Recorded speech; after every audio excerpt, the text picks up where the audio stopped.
Bonsoir à tous, bienvenue dans ce nouveau numéro des Incorrectibles. Je suis ravi de vous retrouver. Je tiens, comme chaque semaine, à vous remercier, vous qui êtes toujours plus nombreux à nous suivre, que ce soit sur YouTube ou bien même sur Player. Player où vous nous aidez, évidemment, c'est vous, sur Player, nos abonnés, nos contributeurs qui permettaient à cette chaîne d'exister et qui nous permettaient d'acquérir cette indépendance tant financière qu'éditoriale.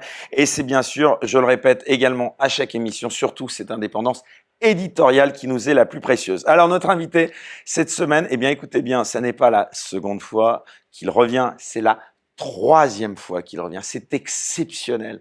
Aucun autre invité n'a eu ce privilège. Est-ce que vous réalisez la chance que vous avez? Karl Zéro, bonsoir. C'est moi qui ai de la chance ou c'est le public? Ah, ça c'est pas mal, c'est pas mal comme accroche. C'est je les reconnais. deux. Ou peut-être qu'on a tous de la chance. On a de la chance. Écoute, à chaque fois, ça s'est bien passé. Moi, je suis content de te voir à chaque fois. J'aime bien ton travail et au moins, je peux m'exprimer. J'ai combien d'endroits où je peux m'exprimer? C'est vrai, parce qu'on ne te reçoit plus beaucoup dans les médias mainstream. Hein. C'est terminé, totalement. Comment t'expliques ça? La dernière fois, c'était à cause de l'affaire Palmade. Je croyais que tu allais dire ça à cause de moi. Non, pas à cause de toi. Non. Ah, c'était à cause de l'affaire Palmade, oui. Mais j'ai eu le malheur de dire ce qu'un flic m'a aidé. C'est que à la soirée chemsex où ils étaient à s'amuser, d'où il est parti défoncé comme un cheval pour aller chercher je sais pas quoi des pizzas au Carrefour ou Dieu sait, il y avait, m'a-t-on dit, soit le fils d'une personnalité, soit un ministre. J'ai prononcé ce mot de ministre en plateau chez notre confrère, je sais pas si on dit de notre confrère, notre collègue Hanouna, et là, j'ai eu droit à tout. Libé, Le Parisien, les dérives complotistes de Karl Zéro, machin. J'ai dit, moi, on m'a dit que dans l'état actuel de la science. Voilà ce que j'ai entendu dire. Oh, mais donc, tu avais tort, alors, si je comprends bien. Écoute, l'enquête n'a pas établi à ce jour. Qu'est-ce que t'en penses un mais peu? Je suis persuadé qu'il travaille beaucoup. On en a reparlé, là, de Pierre Palmade ces parce qu'on derniers voit jours. en vidéo tous les jours, maintenant. Un coup en boîte. Ce matin, au bord d'une voiture. Au bord d'une voiture, il dit au mec circuler, je sais pas. Enfin, il n'avait pas l'air très frais. Hein. On le voit tout le temps, c'est-à-dire c'est très très étrange. Tu crois cette affaire? Parce qu'il y a beaucoup de gens qui ont contesté le fait qu'il était en boîte. Il y a le patron même de la boîte de nuit qui a dit que c'était... Non, il est certainement allé en boîte, bien sûr, il s'emmerde. Oui, mais qu'il soit allé en boîte, personne n'en doute. Mais qu'il soit allé en boîte le week-end dernier, il y a une petite zone floue là-dessus. Toi, tu crois qu'il n'y a pas de doute là-dessus? Écoute, les caméras de surveillance, je sais pas. J'ai pas de preuves, mais à mon avis, oui, il se fait chier à 100 sous de l'heure. C'est quand même un mec qui a passé sa vie en boîte. Donc, il voit une boîte, il rentre. Normal. Ouais. Non, c'est juste honteux, quoi. Voilà. Et là, tu t'étonnes que les médias soient plutôt... si c'est le cas, puisqu'on ne sait pas. Mais concernant Palmade, il est évident qu'il fait partie du sérail. Il fait partie du sérail. Il paraît qu'il a des dossiers. Tu crois que c'est vrai, ça, ou pas? Non, je ne crois pas qu'il a de dossiers. Et combien même il en aurait, il a oublié où il les a mis. Donc, je pense qu'il n'a rien du tout. Mais je pense qu'il est ami avec tout le monde depuis tellement d'années qu'effectivement, tout le monde se dit, bon, on va peut-être pas trop en rajouter, parce que, bon, c'est vrai, il a déconné, mais finalement, bon, c'est juste une femme enceinte, il n'a tué personne, enfin, il a tué le bébé, donc c'est pas si grave que ça. Et à l'arrivée des courses, le mec, il se balade avec son bracelet, c'est ouf, c'est ouf. Enfin, vis-à-vis des citoyens, je veux dire, c'est n'importe qui d'autre sera en cabane. Bon, en tout cas, Karl, si on te reçoit, on est ravis. C'est pas pour reparler de Palmade. Ravis. Ça n'est pas pour reparler de Palmade, et c'est parce que, et c'est un événement, donc il y a un nouveau numéro de l'envers des affaires qui est sorti, donc mercredi dernier, donc tu viens la semaine juste où il vient de sortir, donc ce nouveau numéro donc de l'envers des affaires, et qui est consacré presque, exclusivement ou presque, donc à ce meurtre de Lola, avec des révélations et des témoignages exclusifs incroyable. Donc, c'est pour ça que j'ai souhaité donc te recevoir à nouveau. Mais avant qu'on rentre dans le vif du sujet et qu'on reparle de cette affaire, bien sûr, j'aimerais qu'on commence cette émission par faire un petit bilan, justement. Ça fait presque 2 ans que tu l'as lancé, ce canard. Je me trompe pas 2 ans, c'est la numéro 9, donc ça veut dire un peu plus de 2 ans. 2 ans et 3 mois. Quel est le bilan? Quel est ton lectorat aujourd'hui? Écoute, comment tu fais pour le financer? Allez, raconte-nous un peu. Il n'y a pas de publicité, il est financé par les abonnements et par les achats, que ce soit en kiosque ou en digital, puisqu'on peut le trouver sur l'enversdesaffaires.fr. Et c'est resté exactement la même équipe qu'au départ, c'est-à-dire ce sont des amis journalistes à qui je confie des sujets ou qui m'en proposent. Et on fonctionne comme ça, ce sont des pigistes, on n'a pas de rédaction. C'est quoi la genèse de ce projet? Reviens là-dessus un moment. C'était de faire le magazine que je rêvais de trouver et qui parle de l'envers des affaires, avec évidemment le fait divers au centre, plus que les grandes affaires politico-médiatiques.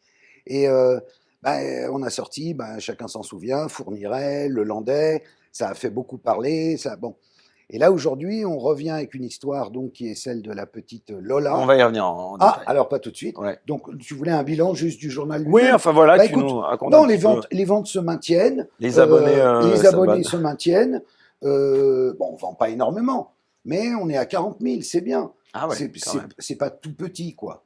D'accord. Donc ça existe. Ce qui était marrant aussi, c'était de lancer un journal de presse papier à un moment où tout le monde t'explique que le papier c'est mort. Bah non, c'est pas mort. T'es content d'avoir. C'est vrai qu'il n'y en a pas beaucoup qui se lancent, de canard. Ah, si le pauvre Pradel a essayé de lancer un magazine, là, il s'est mangé un râteau terrible, mais il n'avait pas de ligne. Moi, j'ai une ligne claire. Si, t'as franc-tireur. Non, joke. Je connais pas. Bah voilà. Alors, mon cher Karl, avant qu'on reparle donc de cette affaire, et donc c'est la raison, je le disais une nouvelle fois, pour laquelle tu reviens nous voir. Tout d'abord, la pédocriminalité, c'est un thème récurrent de cette revue, ça on est tous d'accord. Comment est-ce qu'avance ton combat sociétal et politique en la matière? Raconte-nous un petit peu. Alors là, tu trouves qu'il y a une prise de conscience ou pas? Est-ce que ça avance? Ça avance à la vitesse exactement d'un escargot. Oui, en antenne, tu me disais, on fait le bilan. On fait le bilan. Écoute, j'ai ramené on avait fait des propositions que nous avions présentées aux candidats. C'était au moment de l'élection. Juste avant la présidentielle. Voilà, juste avant la présidentielle. Et je dois dire qu'on n'a pas beaucoup. Alors c'est curieux parce que je vois Macron en ce moment, il est agité comme jamais. Il est partout, il s'occupe de tout. Il est depuis qu'il a gagné sur la réforme des retraites, il veut se créer une nouvelle image et il prend des décisions, mais même des décisions que personne ne lui demande. Mais sur la pédocriminalité, sur la protection de l'enfance, sur l'inceste, il ne fait rien. Donc, je reprends ce qu'on proposait. L'imprescriptibilité des crimes sexuels commis sur mineurs. Rien, on n'a pas obtenu. Alors, j'ai vu qu'une quinzaine de sénateurs envisagent de déposer un projet de loi parce que, effectivement, cette imprescriptibilité, elle existe aujourd'hui en Suisse, au Danemark et même en Belgique. Tu as bien compris le problème, c'est qu'aujourd'hui, il y a ce qu'on appelle la prescription glissante, ce qui fait que tu dois, si jamais tu as été violé dans l'enfance, tu as jusqu'à l'âge de 48 ans pour le dire. Après, ça ne joue plus. Donc ça n'a aucun sens. C'est tellement difficile à appliquer que les gens renoncent à déposer plainte en faisant des calculs savants mathématiques pour savoir s'ils y ont encore droit ou pas. Donc l'imprescriptibilité aurait dû, mais enfin ça tombe sous le sens. Pour moi, ça tombe sous le sens. Rien. Ensuite, on demandait la reconnaissance de l'amnésie traumatique. Rien. Tu sais ce que c'est que l'amnésie traumatique? C'est tu te sens pas très bien dans ta peau, peut-être tu es dépressif, peut-être tu as des problèmes d'alcool, et un jour, un souvenir te revient et tu te souviens que tu as été abusé. C'est l'amnésie traumatique. Elle n'est pas reconnue aujourd'hui. Il faut impérativement qu'elle le soit. Ce ne sont pas des gens qui inventent. C'est pas un truc qui s'invente. Ensuite, alors là, même pas en rêve, c'était l'inversion de la charge de la preuve pour les crimes sexuels commis sur mineurs. Ça, ils veulent pas en entendre parler. C'est anticonstitutionnel, anti-français, anti tout ce que tu veux. Alors que c'est quand même, enfin, c'est la moindre des choses. Qu'est-ce que tu veux dire par l'inversion de la charge? L'inversion, c'est un enfant qui a été violé, il faut qu'on le croie. Aujourd'hui, c'est celui qui dit « je n'ai pas violé » qu'on croit. C'est ça l'inversion de la charge de la preuve. C'est celui, évidemment, qui c'est celui qui a été violé, quand même, quand il s'agit d'un enfant. Mais alors là, je vais refaire mon numéro sur Outreau en disant depuis Outreau, on n'écoute plus les enfants, ce qui est bien la preuve que c'était une machination pour qu'on n'écoute plus les enfants, en disant mais non, vous avez inventé, tout ça n'est rien, ce sont des choses qui arrivent. Enfin, là aussi, on n'a pas réussi. Après, on demandait la suppression de l'amendement Roméo et Juliette. C'est une rhétorique qui romanticise les amours adolescentes.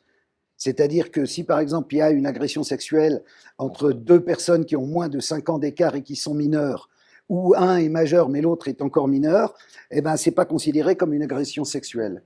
Donc, en réalité, quand tu regardes les chiffres, tu regardes et tu vois que 45% des viols sont commis par des moins de 16 ans et 35% des viols, des violences sexuelles, ont moins de 24 ans. Et donc, on crée Dupond-Moretti, en l'occurrence, a créé cette clause de façon à ce que on protège Roméo et Juliette. Ça dit bien ce que ça veut dire. Roméo vient jouer tel le barde sous la fenêtre de Juliette. Dans la réalité, c'est pas du tout ça. C'est des affaires de tournante, de prostitution de mineurs, de viol. N'oublie pas que là, on va t'accuser de complotiste. Mais j'en ai rien à foutre. J'ai passé l'âge. D'ailleurs, le complotisme, ça n'existe pas. Et complotiste, celui qui crée des complots, celui qui fait des complots. Celui qui les dénonce n'est pas complotiste.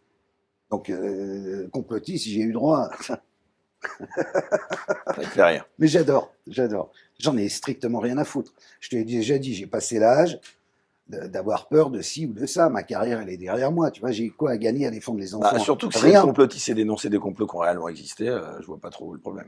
Bah voilà. Et donc. Non, alors en revanche, tiens, tu me on permets peut parler des fact-checkers, si tu veux.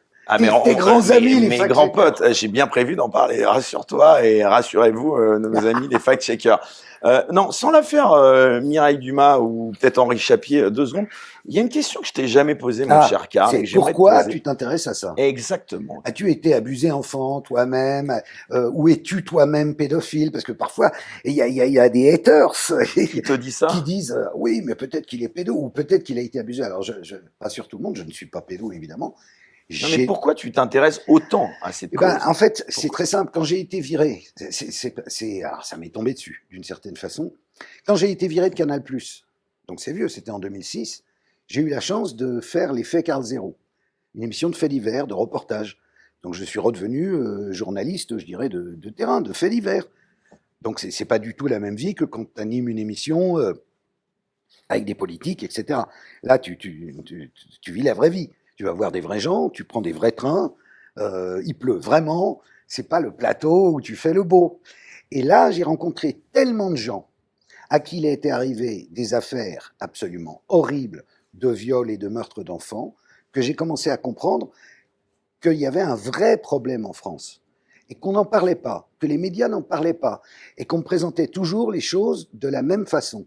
Parce qu'on me disait, voilà, il y a un prédateur isolé, mais il n'y a pas de réseau. Or, je constatais qu'il y avait bien souvent derrière le prédateur isolé un côté pourvoyeur d'enfants et donc un réseau.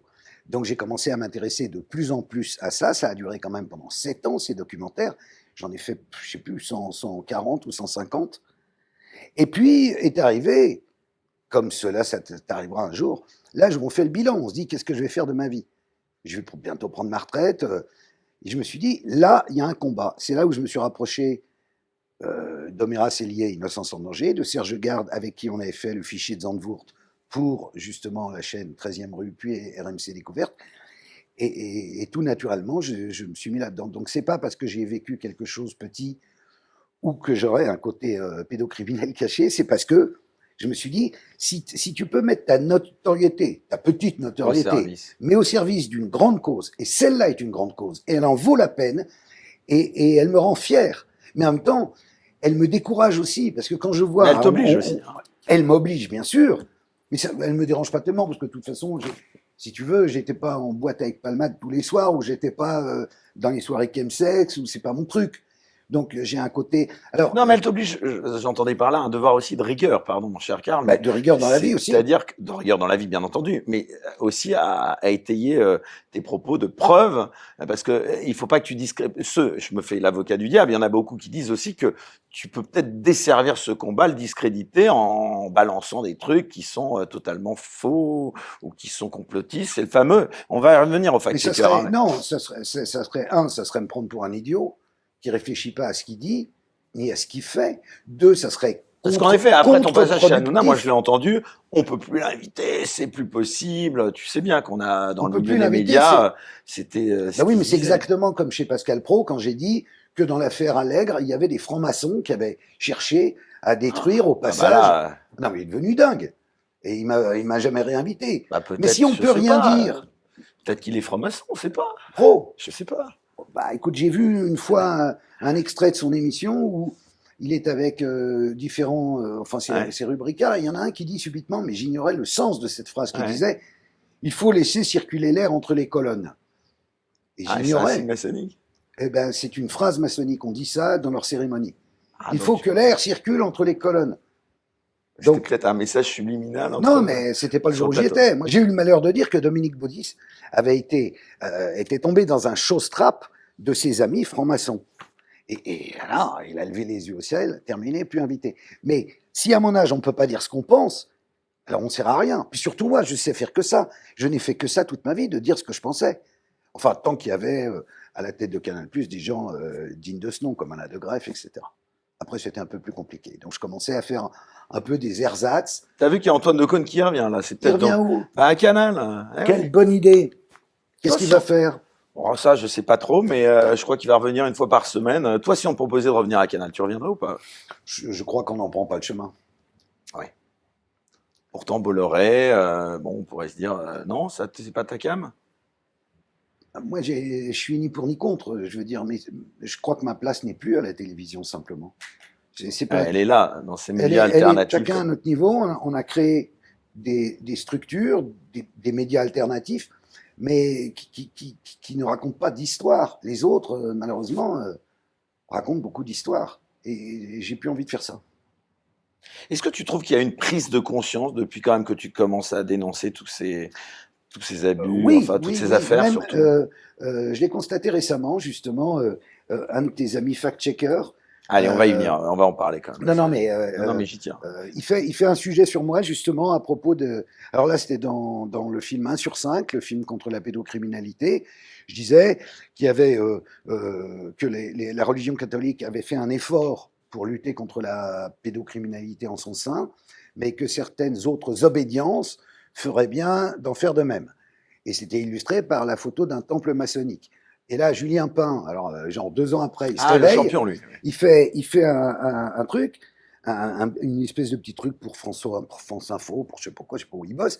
Et là, il explique, oui, c'est très grave, il accuse les francs-maçons d'être pédocriminels. Pas du tout. Je dis, il peut y en avoir au sein des francs-maçons, et donc il serait bon de faire l'opération main propre, et de pas couvrir automatiquement les mecs qui font ça quand même. Sinon, on marche sur la tête, merde. C'est ni laïque ni républicain d'être pédocriminel, que je sache. Et là, le Julien Pain, en fin de sujet, dit bien sûr, Karl Zéro a raison de dénoncer l'existence de réseaux pédocriminels. Là, je tombe de ma chaise. C'est la première fois qu'un média officiel estampillé de chez Estampillé reconnaît l'existence de réseaux pédocriminels. Depuis 20 ans, quand j'en parlais, on me disait ça Et en n'existe plus, c'est un pas. fact-checker, ouais. Maintenant, ils en parlent. C'est pas rien. Donc, j'ai au moins gagné ça. Je crois que, en fait, à force, et c'est pour ça que c'est un combat de très longue haleine et qu'il faudra des années, surtout avec le gouvernement actuel, on pourra y revenir, parce que j'ai pas l'impression, si on l'a dit tout à l'heure, que Macron, tu vois, ça l'intéresse beaucoup. Alors, il y a des tas de raisons, mais quand même, il devrait faire quelque chose, c'est pas possible. Le nombre de, ça n'a rien à voir, mais le nombre de mères qui ont des enfants en ce moment, parce que la petite ou le petit accuse le papa et elle se retrouve en prison. On en a 10 en ce moment. C'est quand même faramineux. Et ils le savent. Et dans les tribunaux, on continue à croire au syndrome d'aliénation parentale et à dire que c'est la mère qui monte l'enfant contre le mari parce que le mari l'a trompé. Enfin, des histoires dignes d'au théâtre ce soir.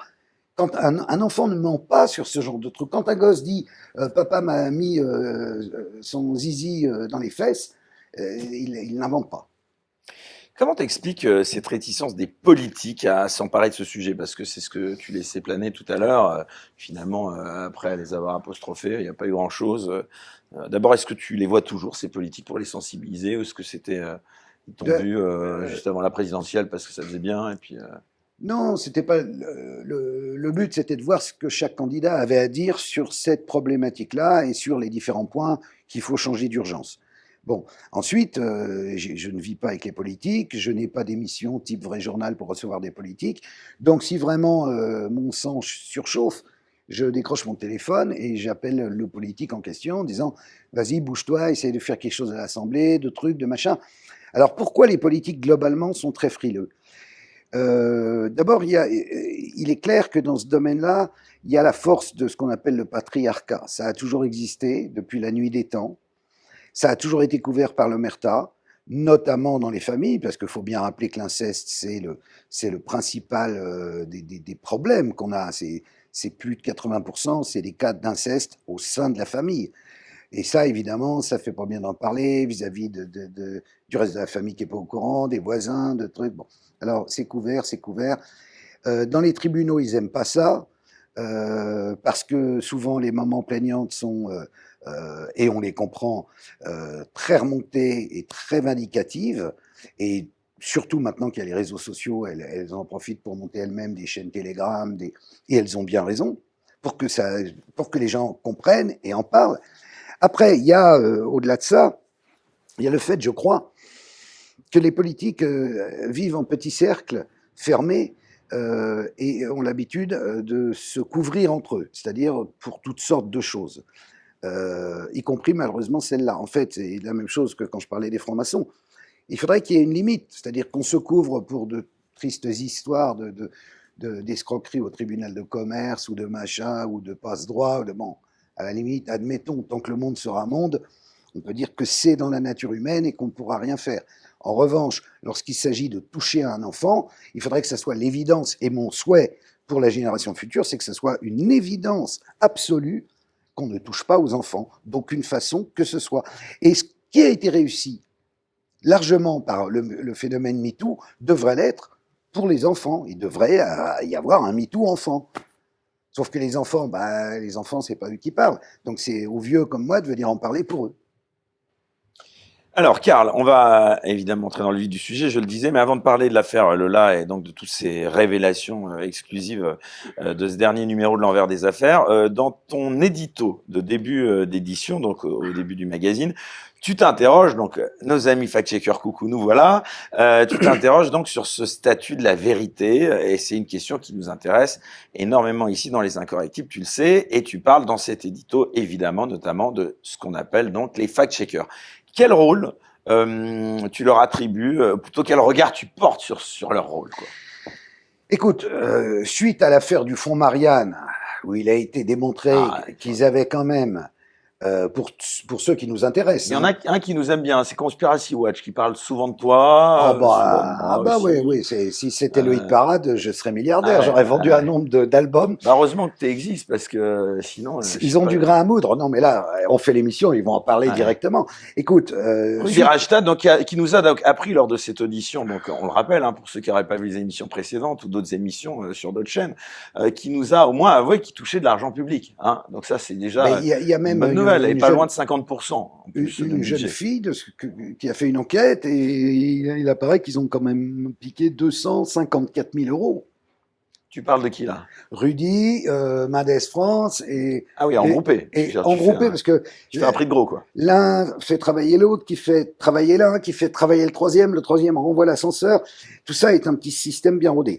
Or, ce qui est scandaleux, évidemment, c'est que cet argent, il a été réuni ou donné par l'État en mémoire d'un pauvre professeur qui a été égorgé par des islamistes. Bon, ça n'a quand même strictement rien à voir avec ce qu'ils appellent le complotisme. Or, eux ont utilisé ça pourquoi?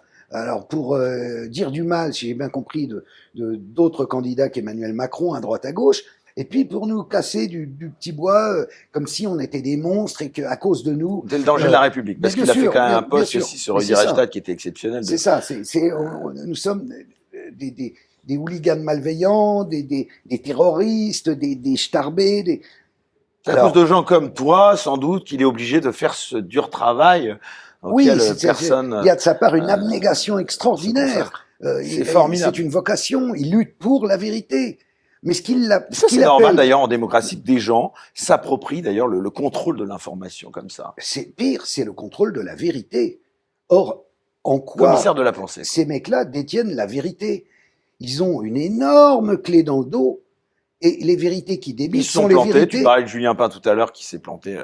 Mais il n'arrête pas de se planter, de dire des bêtises. Et j'espère que dans 20 ou 30 ans, ces gens-là, on leur remontrera ce qu'ils pouvaient raconter, à quel point ils se trompaient sur tous les sujets. Ils se trompent. Suffit de regarder ce qu'ils disent.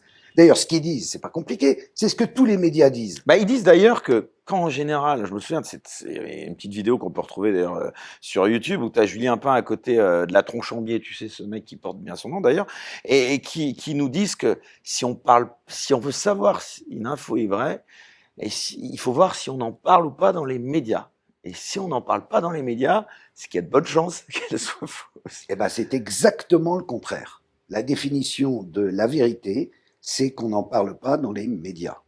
Alors, on va dire, c'est la définition du complotiste, de l'affreux méchant Carl Zero. Non, pas du tout. C'est la définition de savoir réfléchir par soi-même. Il y a pas de lien. C'est-à-dire que les médias peuvent parler de choses qui sont vraies, comme ils peuvent ne pas parler de choses qui sont tout aussi vraies. Oui, mais les médias, ça, je le reprochais déjà il y a 25 ans, 30 ans, du temps du vrai journal. Je disais, les médias, c'est la vérité officielle. Mais au nom de quoi leur vérité serait-elle la vérité? Évidemment que derrière, il y a des tractations, il y a dis plutôt ça que ça, tel angle serait plus judicieux, faisons attention à ne pas toucher à ceci, ni à cela. Les complots ont toujours existé, c'est factuel aussi. Je veux dire, ça n'a pas de sens, leur combat. D'ailleurs, c'est un faux combat, c'est juste des employés d'un système, c'est tout. Je parle des fact-checkers. En l'occurrence, c'est un peu avec notre argent, donc c'est là où ça pose quand même un petit, petit problème. Quoi. Ça fait, chier, quoi. Ça fait carrément chier, oui. Tu as raison, mais enfin, en même temps, bon. Non, parce que tu payes leur crachat qui t'envoie à la gueule, okay, la moitié en tout cas. On n'est pas obligé de les lire non plus, on s'en bat les couilles. Ah mais on les lit pas, non. Voilà. En tout cas, on nous les rapporte, c'est ça qui est assez amusant avec les réseaux sociaux. Mais bon, la notion même de fake news, juste un mot sur ce terme de fake news, elle est pas quand même un peu galvaudée à cause de ces guignols, quoi?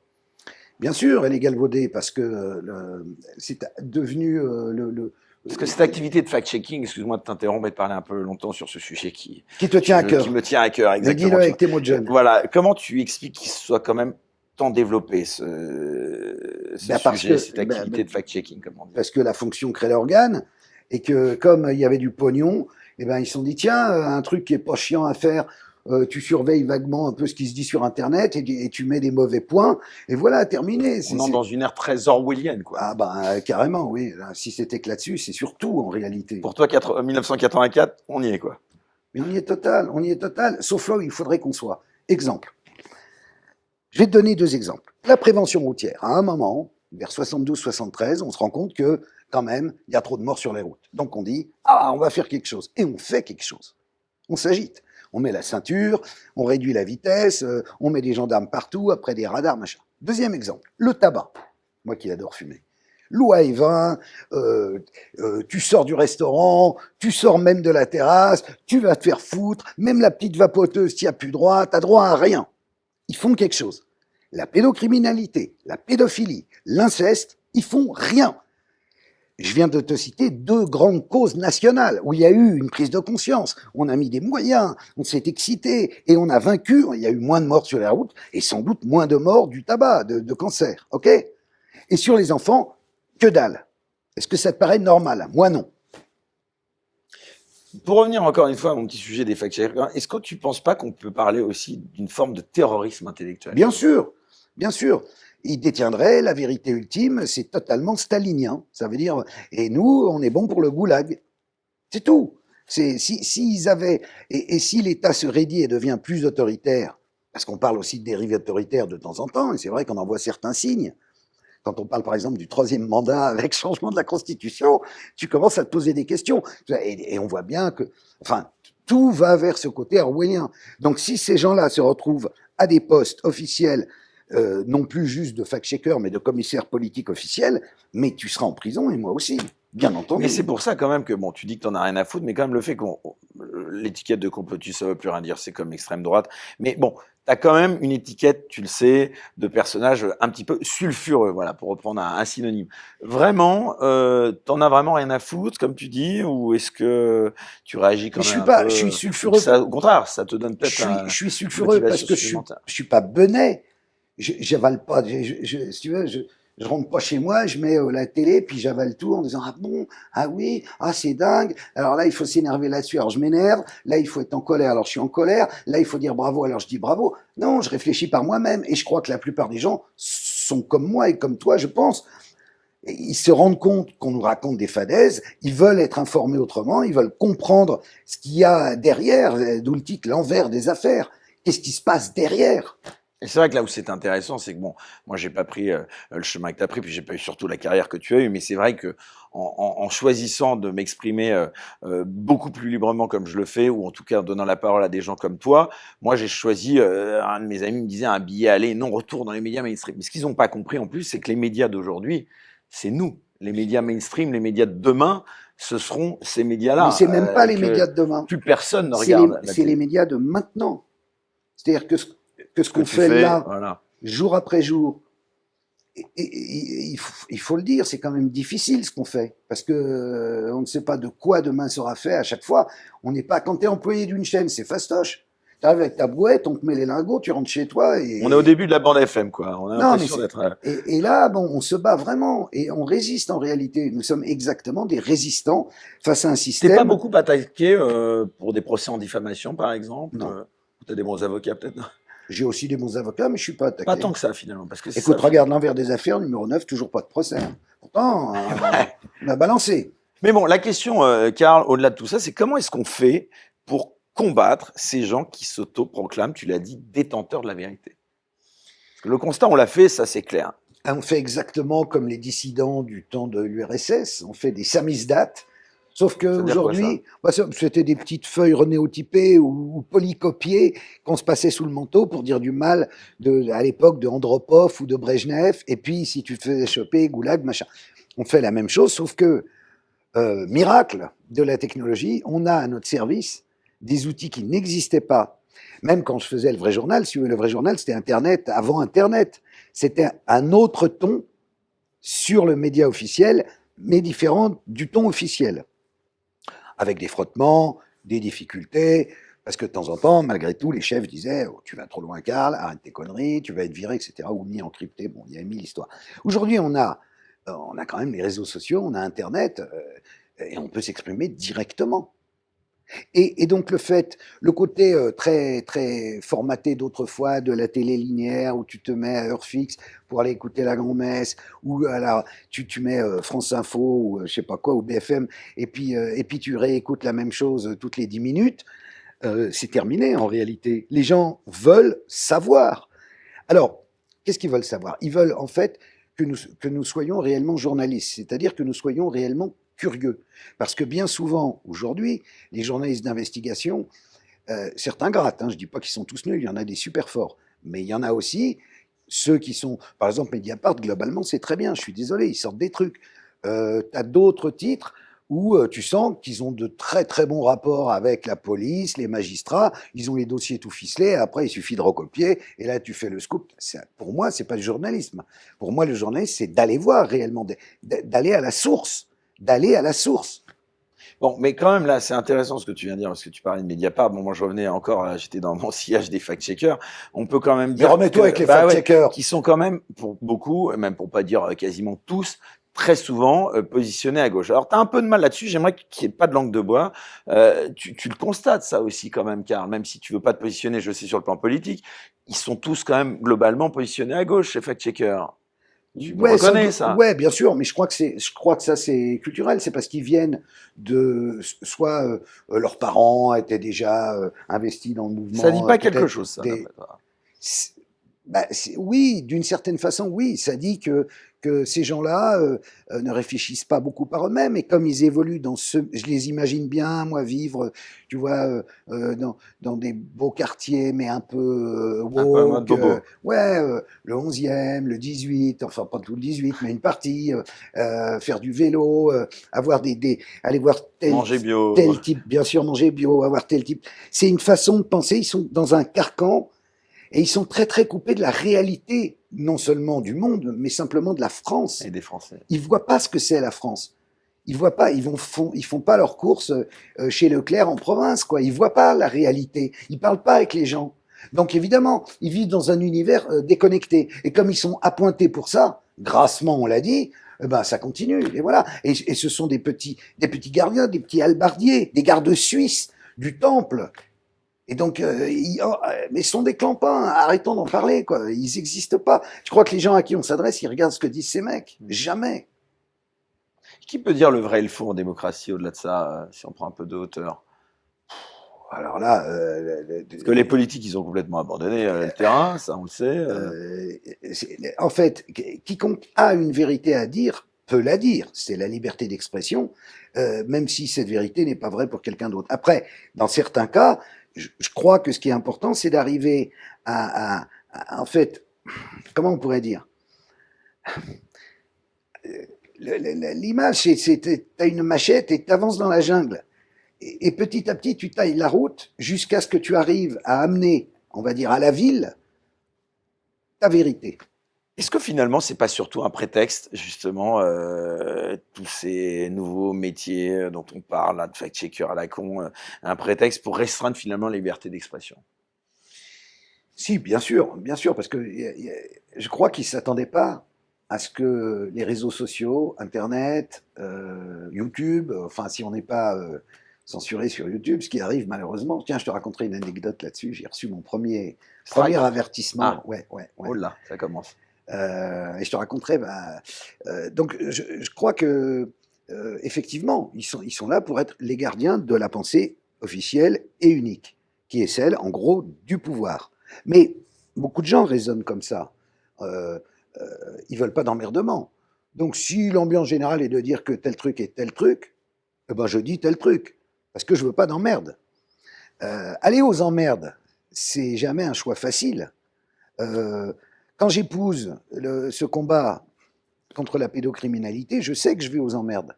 Je sais que je vais être menacé, je sais que je vais être emmerdé. Je sais que, mais je sais aussi, parce que ça je le constate constamment, qu'il y a une vraie demande, une vraie attente et une vraie reconnaissance des gens de se dire putain, il y va vraiment, quoi. Voilà. Donc moi, tu me disais, ça te galvanise, ça me galvanise. Et pour terminer cette longue introduction, Oui, parce qu'on devait parler de Lola. ben on va parler, t'inquiète pas, on a du temps devant nous. Mais justement, pour le strike là, tu me disais de YouTube, tu voulais en parler? C'était quoi? Le strike, c'est je mets une vidéo très courte d'ailleurs, et qui est un cours d'éducation sexuelle tel que désiré par l'ONU et l'OMS. Et donc, il y a là 2 enfants, un petit garçon de 4 ans, une petite fille de 7 ou 8 ans. Et au petit garçon, on parle masturbation. Il a 4 ans, masturbation. Et à la fille, alors là, c'est clitoris, cours sur le clitoris. Et donc, c'est en néerlandais, donc j'avais juste traduit. Ça dure 3 minutes. Et je disais, voilà un exemple des ravages. Alors, j'ai fait toute une émission, je ne sais pas si tu connais Agnès Bilran, qui est la spécialiste de ces questions-là et du combat contre la volonté de sexualiser, d'hypersexualiser les enfants menée au sein de l'OMS et au sein de l'ONU et qui du coup découle sur l'éducation nationale française. D'ailleurs, les dernières déclarations du ministre vont dans ce sens-là. On sexualise les enfants. Il y a aussi les travers, alors on pourra y revenir, du transactivisme qui veut que les enfants puissent changer de sexe avant même la puberté, ce qui est, on marche sur la tête, c'est de la folie pure. Mais ils poussent à cela, les transactivistes. Et là, quelle n'est pas ma surprise de voir que cette vidéo absolument, franchement informative, de montrer, voilà, ça va être ça, une classe d'éducation sexuelle en France dès la rentrée, paf, avertissement. Alors je regarde d'où venaient les images. Et les images, j'avoue que je les avais volées, à un énorme groupe néerlandais qui en fait est une émanation de l'OMS et de l'ONU, et qui, alors à eux, c'est des pages et des pages et des pages et des pages, et des vidéos qui vont toutes dans ce sens-là. Mais évidemment, j'avais pas les droits d'auteur de ce truc-là. Moi, c'était pour montrer. Et donc, avertissement. Donc là, je me suis dit, qu'est-ce que je fais? Je peux gueuler. Je ne l'ai pas fait, faute de temps, mais je pense que je devrais gueuler en disant, c'est informatif. J'ai le droit de montrer aux gens ce que ça va devenir en France. Parce que là, ils ont joué comme si j'avais volé un clip d'un chanteur, ou tu vois, sans les droits. C'est quand même énorme, quoi. Premier avertissement. Le compte à rebours a commencé. Début de la fin. Bon allez, avant d'aborder ce magazine de cette semaine, juste qu'est-ce que tu penses aujourd'hui de ce métier de journaliste, du statut de journaliste? Est-ce qu'ils font encore leur job aujourd'hui, toi? Tes copains là, tes anciens potes? Je vais être méchant, je vais encore me faire des ennemis. Parce que comment ça se fait qu'un journaliste d'investigation aussi talentueux que toi, finalement, il soit contraint d'exercer en dehors de ces médias qui étaient encore jusqu'à aujourd'hui les médias dits traditionnels, quoi? Parce qu'il dit ce qu'il voit, il dit ce qu'il trouve, ce journaliste, et donc on n'en veut pas. On veut pas d'un mec qui chante un autre air que celui que la chorale doit chanter. Tout le monde chante à l'unisson et moi je chante autre chose, donc dehors. Donc dehors.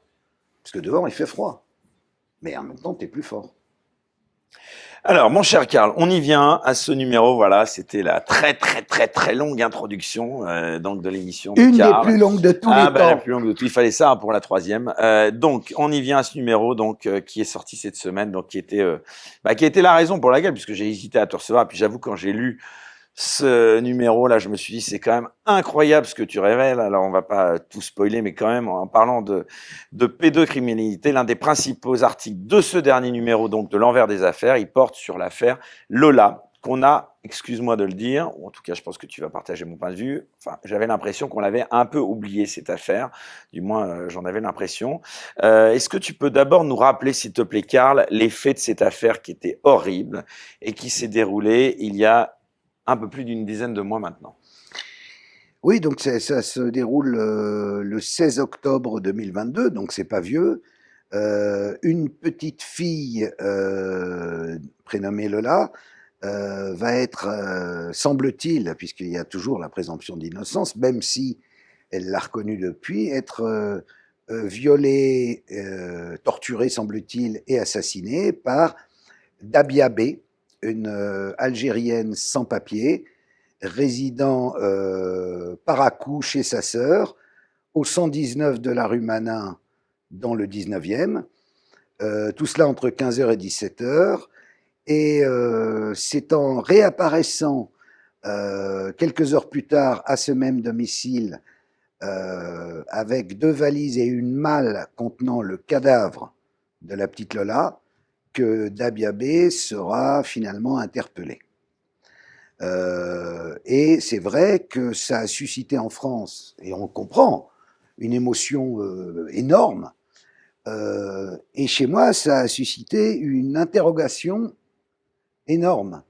Parce que, et je t'en avais parlé, j'étais là en janvier dernier, et tu m'avais parlé de Lola, ça venait de se produire. Et je t'avais dit, il y a quelque chose, il y a un truc qui va pas dans cette histoire. Mais j'arrivais pas trop à voir quoi, puis j'avais pas d'éléments. Mais après, ça c'est, moi je suis quelqu'un d'intuitif aussi, donc s'il y a quelque chose qui sonne faux dans un récit, je m'en rends compte tout de suite. Là, ce qui sonnait faux était très simple. Dans les annales judiciaires, il n'est jamais arrivé qu'une femme de 24 ans viole et assassine une petite qui a la moitié de son âge. Ça n'est jamais arrivé, ça n'existe pas. On sait que, par exemple, dans le cadre de l'inceste, et encore l'inceste intrafamilial, 4% des femmes passent à l'action. Donc déjà, on a un ordre d'idée. Mais dans le criminel pur, il n'y a pas d'exemple. Donc c'est là où je me dis, il y a un truc qui ne va pas. Et j'en fais état devant toi dans ton émission. Voilà. Et puis, ça me reste dans la tête et je me dis, il y a quelque chose qui ne va pas. Mais au niveau police, c'est top secret, il ne faut pas en parler. Il y a des bruits qui courent à ce moment-là. Oui, les parents étaient bizarres. Et puis, il y a Michael Bloomberg qui soutient leur fondation. Donc les gens disent c'est quand même très étrange. Qu'est-ce que c'est que cette histoire? Que vient faire l'ex-maire de New York dans cette histoire? Bon. Puis on n'en entend plus parler. Mais pendant ce temps-là, il y a une personne qui a certainement vu ton émission. C'est incroyable ce que tu es en train de nous dire. Et cette personne cherche à me joindre. Et il va chercher à me joindre pendant des mois.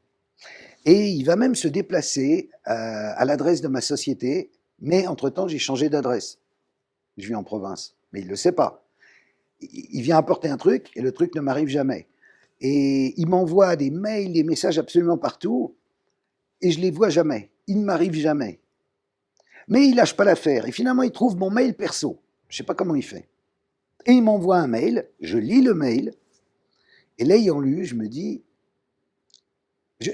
j'en reste sans voix. Donc je me dis, et comme il met son numéro, je dis, je l'appelle. Je l'appelle, bonjour, c'est Karl Zéro, je suis désolé, visiblement vous me cherchez depuis un moment, je viens de lire votre mail. Est-ce que vous êtes prêt à donner une interview et m'expliquer ce que vous... Alors, de qui parles-tu? C'est un ex-fiancé important dans la vie de Dabia B, un mec très très bien, formidable, très inséré dans la vie. Tu en es certain? Ah mais certain, bien entendu. C'est pas du tout un pipoteur, il n'a rien à gagner, d'ailleurs il ne gagne rien. Il souhaite rester évidemment anonyme. Et tu l'as vérifié, je veux dire. Évidemment que j'ai vérifié. Et il souhaite rester absolument anonyme parce qu'il veut pas d'emmerdement dans sa vie, parce que bon, c'est extraordinairement pénible pour lui.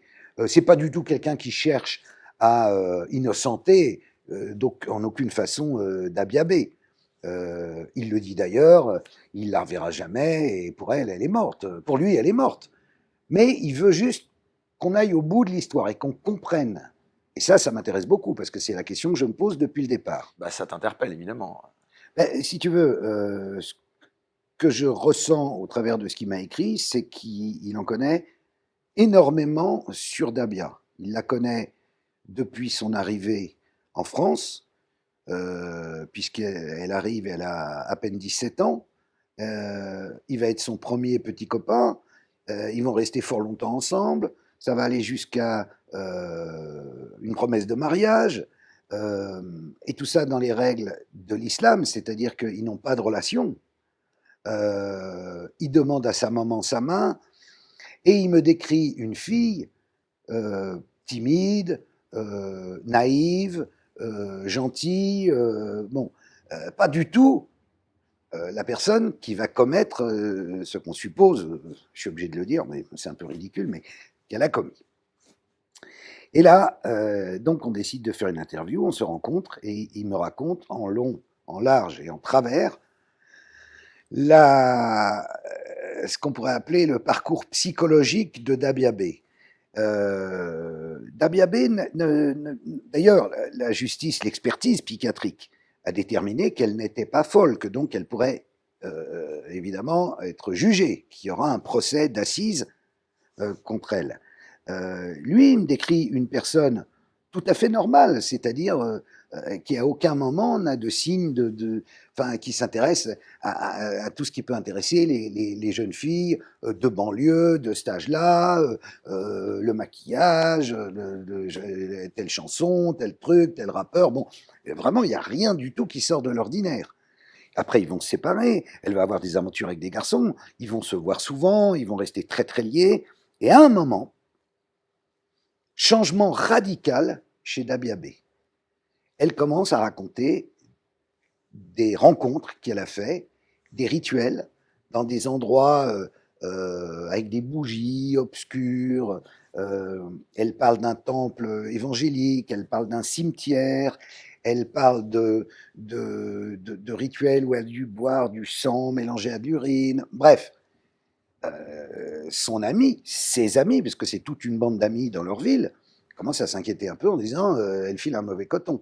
D'autant que son ex-fiancé, lui, est parti en vacances en Amérique du Sud pendant 1 mois. Et quand il revient, et là on est 3 mois avant le drame, avant l'assassinat de la petite Lola, quand il revient, elle lui dit il faut absolument que je te dise un truc. Et c'est là qu'elle commence à lui raconter, à rentrer en lui tenant des propos qui lui semblent un peu incohérents, un peu violents. Je vais tuer des gens, mais rassure-toi, je ne te tuerai pas. Elle reparle de sorcellerie, de rites sataniques, et notamment d'un homme qu'elle a décidé d'appeler du prénom de ce mec. Alors qu'il a une quarantaine d'années, il est petit, plus ou moins chauve, enfin rien à voir. Lui, le gars dont je parle, c'est un jeune. Enfin jeune, il a une trentaine. Et l'autre, il est ou 50 ans, tu vois, il est plus âgé. Et visiblement, ce type, petit à petit, va la marabouter, au sens propre. Il va l'ensorceler. On est dans un cas comme dans la région catholique, il y a des cas de possession démoniaque avec intervention d'exorcistes. Là, on est dans le monde de la magie noire occulte arabe, qui est d'ailleurs pré-islamique, qui n'est même pas, mais dont une partie a été intégrée par l'islam, notamment la présence des djinns. Qu'est-ce que c'est qu'un djinn? Alors le djinn est un être, pour nous par exemple, en tout cas pour nous chrétiens, pour ceux qui sont chrétiens, il y a les anges, donc c'est une population à part, et puis il y a les humains. Entre les deux, ils ont, eux, dans l'islam, les djinns, qui sont des êtres qui peuvent être bons ou mauvais, qu'on ne voit pas, qui sont du feu sans fumée, qui peuvent se matérialiser en animal, en homme, et qui influent de façon bénéfique ou maléfique sur la vie des humains. Ils ont eux-mêmes, entre eux, des enfants. Ce sont des croyances. C'est une croyance. Voilà. Mais c'est dans cet univers-là, visiblement, que ce type, et sans doute un de ses amis, vont amener Dabia B, ce qui va la faire délirer de plus en plus. Or, il faut savoir aussi qu'il y a dans le Maghreb, notamment au Maroc et en Algérie, ces affaires d'enfants zouris. L'enfant zouri est un enfant généralement blond ou roux, aux yeux clairs, qui a une ligne de la chance, parce que zouri, ça veut dire de la chance. Et ces enfants sont très régulièrement, et encore aujourd'hui, mais depuis la nuit des temps, raptés et assassinés en offrande à des djinns. D'accord? Donc, il est fort probable que Dabia, dans son acte atroce, ait répondu à la demande des personnes avec qui elle évoluait, avec qui elle faisait des cérémonies. Et ça, on te l'a dit, donc C'est ce que, d'abord, ce garçon me dit, puis, voulant en savoir plus, je lui ai dit, mais qui pourrait d'autre Alors, voilà. m'expliquer la dérive un peu psychotique? Alors, tu as rencontré les deux sœurs. Voilà. Et donc, c'est quand même incroyable. Et un ex-fiancé de la... Enfin, c'est le même. C'est le même. Ouais. Il y a et c'est le fiancé. Comment tu as pu être... Donc, c'est lui qui te met en contact? C'est lui qui me met en contact. Donc, au début, elles n'ont pas envie. Donc, on parle des deux sœurs de Dabia B. Voilà. L'une d'elles se trouve en Algérie, puisqu'elle a été reconduite. Elle n'avait pas de papier non plus, et elle vivait en dessous du radar. Elle travaillait, elle avait une vie tout à fait normale, etc. Mais elle a été reconduite. Dans un premier temps, la police lui a dit, compte tenu de l'importance de l'affaire, il est probable que vous resterez en France parce qu'on a besoin de vous sous le coude. Et puis finalement, hop, dans l'avion, et finalement, elle s'en trouve pas plus mal, m'a-t-elle dit, parce que la pression devenait énorme. Elle confirme tout à fait exactement ce que le garçon, que j'appelle Kamel, puisqu'il veut garder son anonymat, me dit.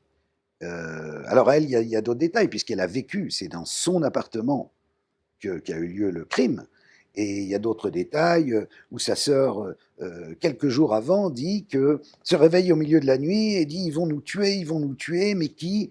Mais toi, moi et notre autre sœur, que j'ai interviewée aussi, mais qui? Mais pourquoi?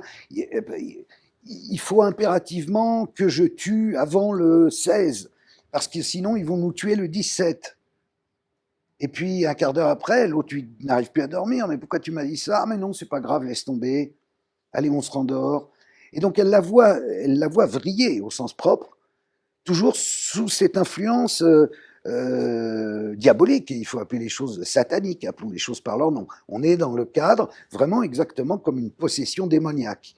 Et donc, l'autre sœur, là encore, corrobore absolument ce que raconte donc l'ex-fiancé et la première sœur, et va même encore plus loin dans les détails et me dit, parce qu'il y a un mystère dans cette affaire, c'est si ceux ou ces types ont ensorcelé Dabia pour qu'elle commette ce crime sur cet enfant qui serait une enfant zouri, c'est pour récupérer quelque chose de cet enfant.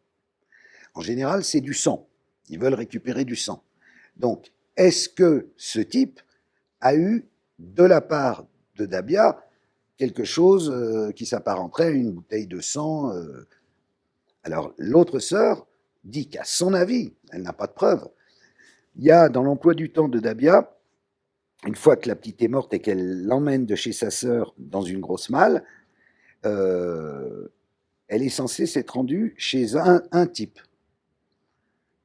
Là aussi, c'est assez mystérieux. Ce type connaissait l'autre type, celui qu'on va appeler le sorcier, on va dire, puisqu'ils le décrivent comme un grand sorcier qui est capable de faire apparaître des serpents, faire apparaître le père et la mère défunte des sœurs, enfin, visiblement quelqu'un qui s'y connaît en magie, quoi, ou en tout cas, si c'est un illusionniste, on n'est pas forcé d'y croire à tout ça. Mais en tout cas, quand j'utilise le terme de emprise, c'est une emprise, qu'on croit au diable ou pas. Il y a une emprise psychologique très forte de cet homme, ça, à mon avis, c'est évident. Et c'est là où je m'étonne que ça ne soit pas sorti, qu'on n'en ait pas parlé, que personne n'ait gratté là-dessus. Bon.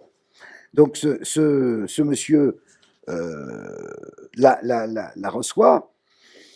Selon son interrogatoire, il n'a même pas demandé ce qu'il y avait dans la malle, et puis ils sont allés dîner, ils se sont fait un petit kebab, et puis après il lui a dit bon bah tu repars, et il lui a appelé un hitch, c'est l'équivalent d'un Uber, et hop, elle est rentrée chez sa sœur. Et c'est là où, bon, l'autre sœur donc dit, qu'est-ce qui nous prouve que quand elle est partie avec la malle, elle n'est pas d'abord allée chez le sorcier. Et d'abord, pardonne-moi de t'interrompre, mais ces deux sœurs, elles acceptent comme ça spontanément de te parler. Enfin, Eh bien, d'abord, c'est glaçant quand même ce qu'elles te disent. c'est Comment ça se passe déjà pour gagner leur confiance? Parce que bon, je suppose que, comme tu le disais, il y a une enquête. Enfin, pour c'est incroyable que tu sois le premier à qui, apparemment, ces deux sœurs se confient de la sorte, non? C'est peut-être parce que à la fois l'ex-fiancée et elle ont regardé ce que je faisais, la méthode, enfin les méthodes avec lesquelles je travaille, et que je suis quelqu'un qui est à l'écoute et qui pose les bonnes questions. J'en sais rien, moi. Pourquoi moi? Bah, parce que qui d'autre? Des témoignages comme ça, des affaires comme ça, j'en reçois toutes les semaines. Je n'arrive pas à toutes Oui, les tu as l'habitude, traiter. c'est ce que j'allais dire. Les gens Mais m'écrivent faire le tri directement. de ce qui est vrai Il et y a, ce il qui y a, ne il l'est y a des pas. gens, voilà, il y a des gens évidemment qui inventent, il y a des gens qui sont dignes de foi, il y a des gens Ils sont un qui peu ont, dérangés. il y a de tout. Mais il y a de vraies histoires qui n'ont pas passé justement le filtre des médias. Je ne sais pas si ce garçon et si les sœurs ont tenté de joindre des médias avant. C'est possible. Mais Mais aussi, elles souhaitaient s'exprimer, ces deux sœurs. Enfin, alors, elles étaient d'accord pour raconter ce qu'elles avaient vécu. Parce que, si tu veux, et c'est la même chose que pour lui. C'est pas pour essayer de dire elle n'est pas coupable, elles reconnaissent parfaitement la culpabilité et elles méritent une punition. Simplement, ce qu'elles ne comprennent pas, c'est que cette partie-là des choses, cette partie, on va dire, un peu on n'est paranormale pas ou évoqué. irrationnelle des choses, on dit c'est la folie, bon, ben l'enquête est close. On a un cadavre, la pauvre petite Lola, on a un assassin, Dabia, c'est un coup de folie. Mais là où ça ne matche pas, c'est que si c'est un coup de folie, les experts psychiatres devraient dire qu'elle est folle. Or, ils ne le disent Ils pas. ne le disent pas. Donc, c'est bien qu'il s'est passé quelque chose. Si s'est passé quelque chose, il s'est passé quoi? Mais pourquoi les enquêteurs ont-ils été si peu enclins à écouter ou à aller rechercher leur Mais témoignage? je ne sais pas. Et je ne sais pas. Peut-être n'ont-ils pas envie de s'aventurer sur un terrain comme ça. C'est un terrain compliqué. On est vraiment dans l'irrationnel. Et en même temps, l'irrationnel qui devient à un moment rationnel, il y a un crime. Donc, ces influences-là, ce monde-là, cet univers-là, ils n'ont pas envie visiblement d'y aller. Or, alors, en enquêtant et en parlant, je me suis rendu compte à quel point ces histoires de djinns, ces histoires de magie noire étaient importantes dans cet univers-là. Tu peux peut-être rappeler aussi de Tu vois, quel. souvent on parle des marabouts, j'ai utilisé le terme marabouté, ça c'est plus pour l'Afrique noire, etc. Mais ça joue un très grand rôle. Je veux dire, c'est pas un truc avec lequel on rigole. Mais là non plus. Et même mes témoins, ils en ont peur de ça. Ils ont peur de ces manifestations d'un monde étrange. Le djinn, dans l'islam, il y a des sourates dédiées au djinn. Donc c'est pas une vue de l'esprit, c'est une croyance. Voilà.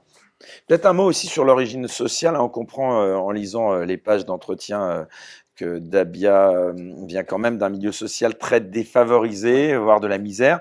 Ça a été beaucoup dit dans les médias au moment de l'affaire. Quelle est l'influence aussi de ce milieu social sur ses actes?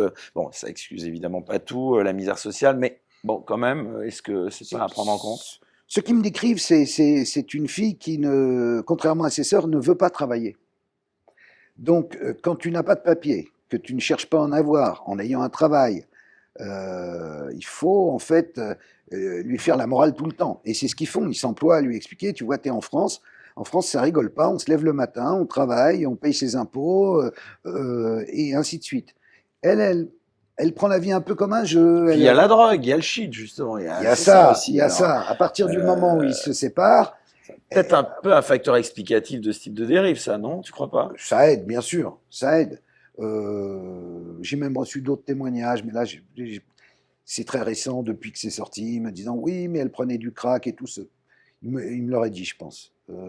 Non, à contrario, justement, à partir du moment où elle rencontre ce type-là, ce sorcier, elle arrête le shit, elle arrête de boire, elle buvait de l'alcool, elle arrête même la cigarette, elle arrête tout. Ce C'est le type qu'elle a contraire. rencontré qui joue le rôle de sorcier, c'est pas son ex, C'est pas l'ex-fiancé. c'est pas l'ex-fiancé. C'est Voilà. ce type d'une quarantaine d'années, hyper chelou, qu'à ma connaissance, les policiers n'ont même jamais entendu.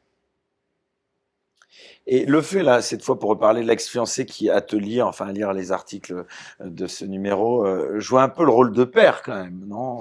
Oui, d'une certaine façon, comme c'est une C'est fille l'absence très d'un cadre paumée. familial qui aurait pu peut-être conduire justement à ce type de dérive, non? Si, Le selon père, toi, non? en fait, le père était resté en Algérie.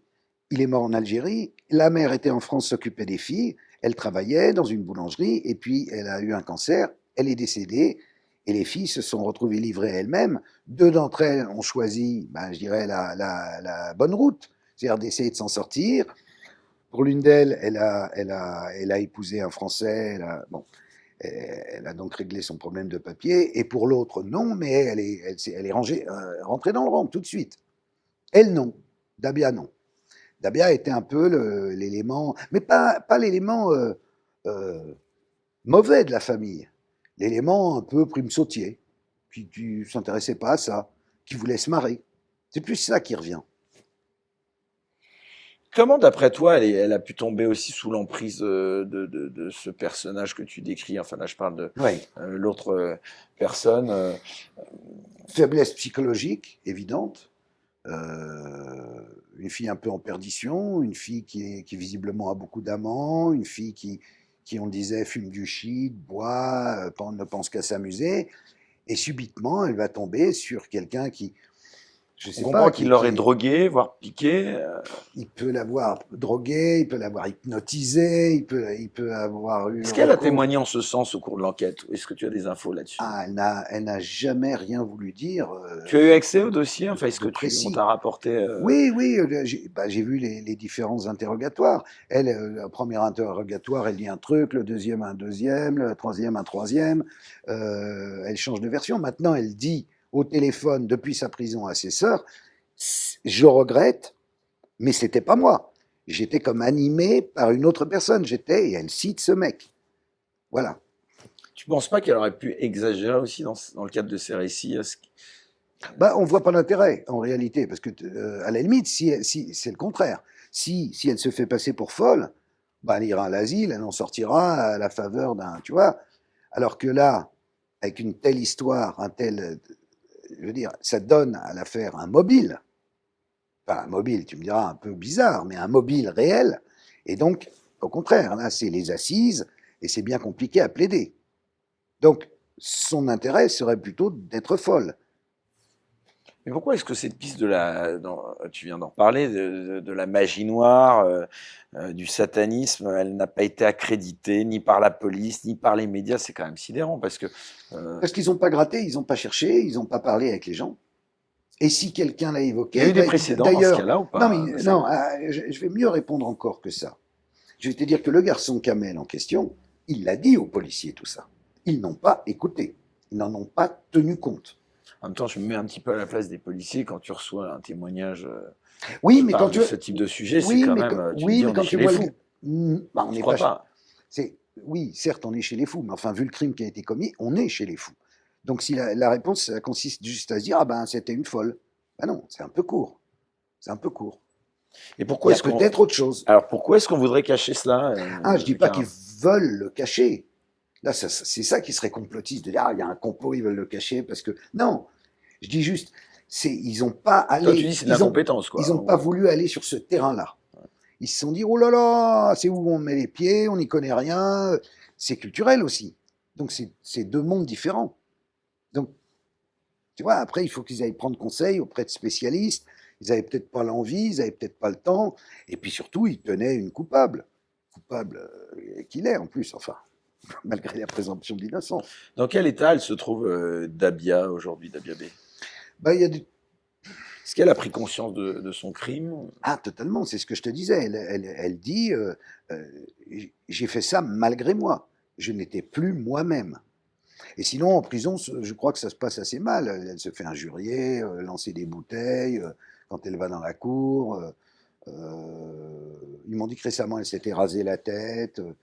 Bon, écoute, Et la question qui se pose aussi, c'est est-ce que tout ce que tu révèles, est-ce que cette emprise que tu décris, qu'elle décrit, même si, est-ce que ça peut pas être pas une stratégie, mais est-ce que ça pourrait pas atténuer sa peine? D'abord, qu'est-ce qu'il y a le risque? Bon, évidemment, la perpétuité.